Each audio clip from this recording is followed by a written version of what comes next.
Throughout this video, you may hear about the term drug modality being used. And drug modality is when drugs are grouped together based on their size and chemical structure. So what type of drug modalities exist? The first drug modality that we will discuss are the small molecule drugs. So looking at all the drugs on the market, small molecule drugs make about 80% of drugs produced on the market. Most drugs prescribed and almost all the over-the-counter drugs are small molecule drugs. And their most important defining characteristic is their size.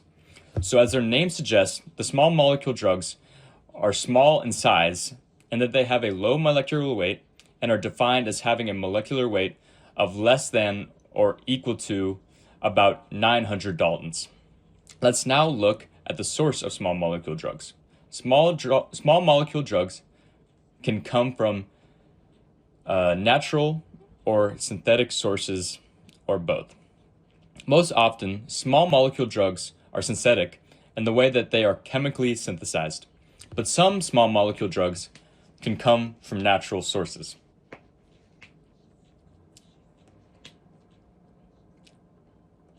For example, small molecule drugs can come from plants or microbes, but some small molecule drugs can come from both, and that they come from a natural source and then are chemically altered.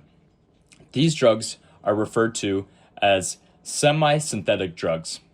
For example, from the poppy flower comes morphine, and from morphine, heroin can be produced. So heroin is a semi-synthetic opioid compound, and it is characterized as a small molecule drug because it has a molecular mass of 369 Daltons. So this is an example of a small molecule drug. Of course, we also have drugs that are much larger than the small molecule drugs, such as vaccines, proteins, antibodies, probiotics, gene and cell-based therapies. So what are these drugs? Well, it turns out that these larger drugs are derived from natural sources, and this broad class of large drugs are called biologics. So the biologics are a growing group of drug modalities, and they make up less than 20% of the drugs on the market. And the biologics are much larger in size compared to the small molecule drugs. This is due to their complex structures as well as their complexity in size. It's important to know that all biologics come from natural sources, hence their name. And a natural source can be, for example, a living organism like humans or animals.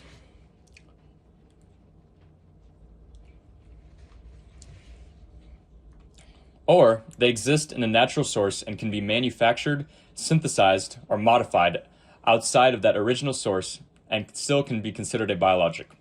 An example of a biologic is human insulin, which has a molecular mass of 5,800 Daltons. So small molecule drugs and their biologics differ not only in terms of their size and structure, but also in terms of how they behave or their mode of action in the body and their suitability for certain drug forms.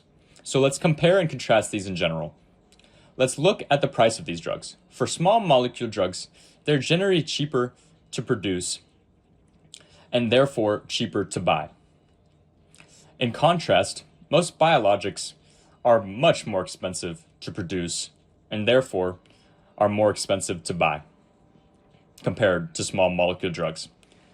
Let's look at how these drugs are delivered into the body. For small molecule drugs, they can be processed into easily ingestible tablets or capsules.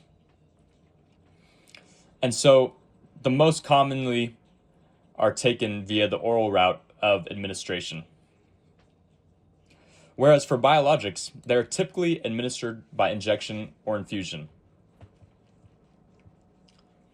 And when we compare the different advantages of these drug modalities, for the small molecule drugs, their main advantage is their ease of use, so their convenience.